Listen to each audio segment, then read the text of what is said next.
Oh, you got it. Take it. All right. Hi, Steve Mangano from CUREAT. I didn't say the dirty word, you did, so we'll go with that. I hope everybody enjoyed the cocktail shakers we had out there. Or there you go. All right, nice. Good.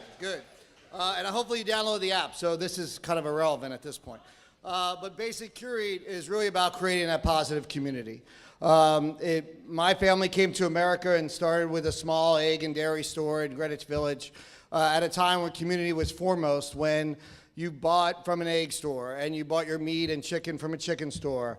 And it was about creating and interacting with that person that created the food systems. And my family has been in and around food and is obsessed with food.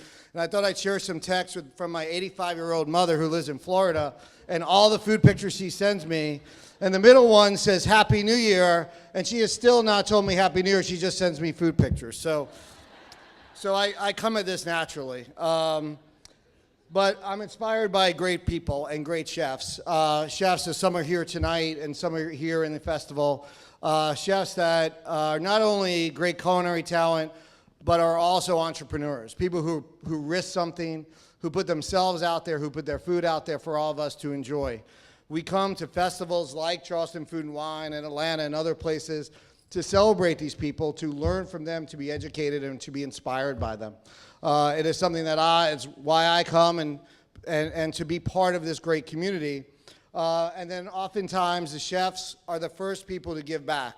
We saw 180 Place and the impact that they make and what chefs do to support that community. And these are some of the charities that chefs support, but I'm sure we've all been on a nonprofit board, and the first thing is, oh, let's go to a restaurant and get a gift certificate for our gala, but we don't ask the doctor or the banker for that same item. So it's always fascinating to me how much this industry donates and how we're a welcoming space. These are two friends of mine from the early 90s. One is an Iranian immigrant who's sitting, who became a citizen that day, and the other one is a member of the LGBT community.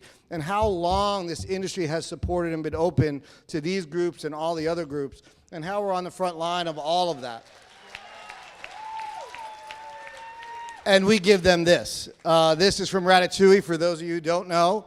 Anton Ego appropriately is the critic with the all-powerful pen, who has the power to close and make or break a restaurant and drive people over the edge.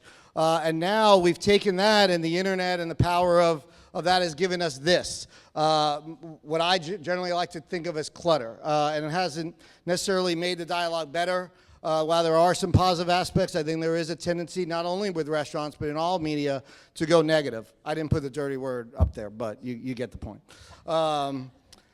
So, for our concept and our approach to this was looking at the music industry, where there's playlists, where there's thousands of songs, and we tend to talk about the ones that we love and the ones that we like, and we share those and tell those stories. And then also inspired by these festivals that are celebrating the great talent and look to them for inspiration. And that's who we look to for inspiration for what we do. So I'm going to tell a little story, two examples. I do love pizza. We all do. And so there's a friend of mine who owns a restaurant in Raleigh and opened on a snow day. And he couldn't get all his deliveries.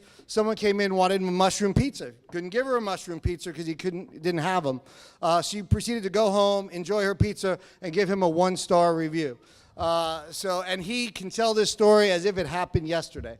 So what we did alternatively as a group, we went on a pizza tour. These are 5 places in Raleigh, North Carolina, where I'm from.